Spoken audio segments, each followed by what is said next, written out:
Hello and welcome everyone to another puzzle challenge video. This is Ryan Murphy with ChessUniversity.com, and we were going to begin this video by looking at the solution to yesterday's puzzle. So this is a good moment to pause and try to solve if you have not already done so. It's black to play and win. Okay, so black actually has a forced checkmate in 2 moves from this position, and the first move is a really nice one, Queen h3. This move gets 2 exclams, and it threatens mate on g2, which is very difficult to prevent. In fact, it's impossible.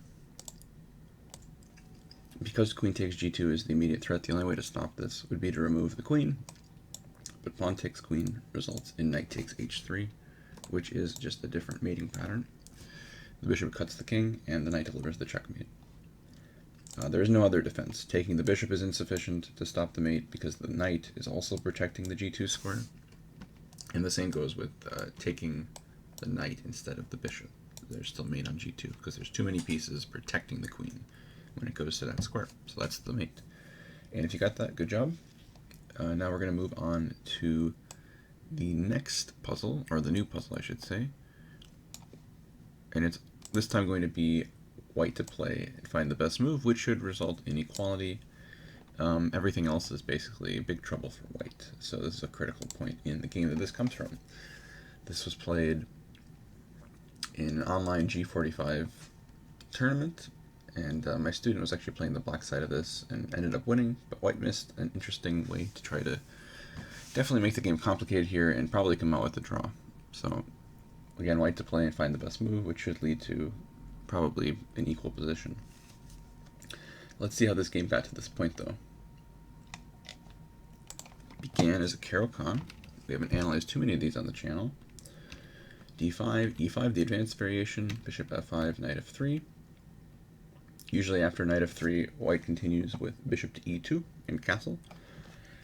But in this game, white kind of mixed different setups together and played knight c3. And in most situations, knight c3 is anti-positional. Why do I say that? In this position, this pawn chain in the center is very important for white in terms of keeping an advantage, so it's very important often to have the move c3 available to meet c5 and protect the pawn chain with other pawns. If you can't uphold your pawn chain, or the base of your pawn chain with other pawns, then usually the opponent can break it apart, and then these pawns just start to fall. So knight c3 is usually actually only played here before knight f3, and only with very dynamic, aggressive ideas in mind. So here, the point of playing this move quickly is to go g4. So not having the knight here means that the queen is supporting the square. Also, the knight being on c3 prevents black from being able to play the move bishop e4, which would be kind of annoying. And then after the bishop retreats, white has ideas of going like this, and also about planting a knight on f4 and just kind of trying to hunt down the bishop and expand really aggressively on the king side. I believe they start with knight ge2, and then depending on how black plays here, black's supposed to play c5 and open it up really quickly, I remember. White's usually trying to hunt down the bishop. So that's the really only exception where the knight is developed to c3, and it's not terrible for white. Usually knight on c3 is misplaced because the pawn should be there. This is one of the cases where the knight is misplaced. So bishop d3 takes. It's actually somewhat interesting here, I actually think, to take with the pawn. Normally you wouldn't want to have double pawns like this. But because I said a moment ago that black's intending to go c5 and break away at the center, this would actually be nice for white because now they can take and then later replace the pawn on d4 with the other pawn. Again, just using the pawns to support each other. So there is actually quite a bit of merit to taking with the pawn here. Not only that, but the queen has extra access to the queen side now along the d1, a4 diagonal.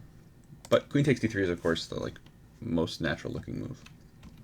Knight e7, castles, knight f5, putting pressure on d4, bishop f4, bishop e7, rook a to d1, and castles.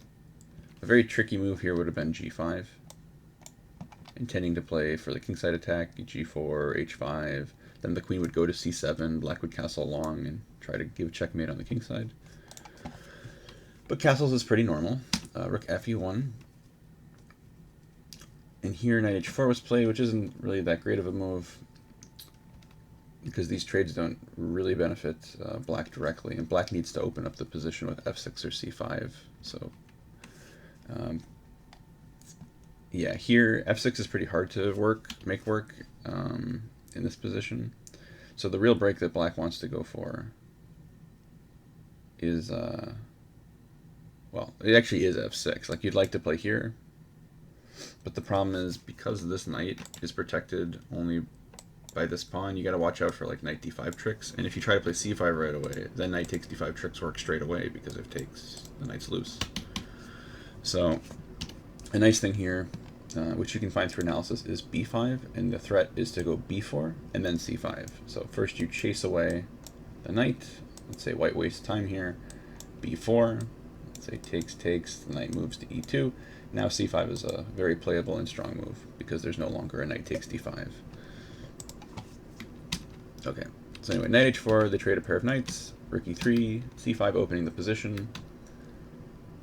f6 might have been a better way to help black defend against the looming kingside pressure, but yeah, white goes all in by the rook lift.